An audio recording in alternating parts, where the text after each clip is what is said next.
ಅಲ್ಲ ಯಾಕೆ ಅನ್ನದ ಗದ್ಲಾತಂತ ಅನ್ನದ ಮೊದ್ಲಿ ತಿನ್ನಕ್ ಮನಸ್ಸಾಗಲ್ದು ಯಾರಿಗೂ ಅನ್ನ ತಿನ್ನೋಂಗ ಬಾಯಿ ಕೆಟ್ಟಿ ಬಿಟ್ಟೈತೆ ಎಲ್ಲರಿಗೂ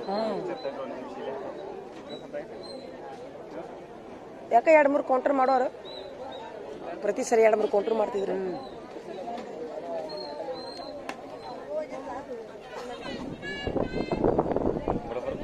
ಬರ್ರಿ ಸರ್ ಒಬ್ರಾಗ ಹೆಣ್ಮಕ್ಳು ಏನ್ರಿ ಈಗ ಬರ್ರಿ ನಡವರ್ಕ್ ಬರಂಗ ಎಲ್ಲಿ ನೋಡ್ತೀರಿ ಹೆಣ್ಮಕ್ಳು ಚಿಂಗ್ ಆದಂಗ ಐತಲ್ಲ ನಿಮ್ಗೆ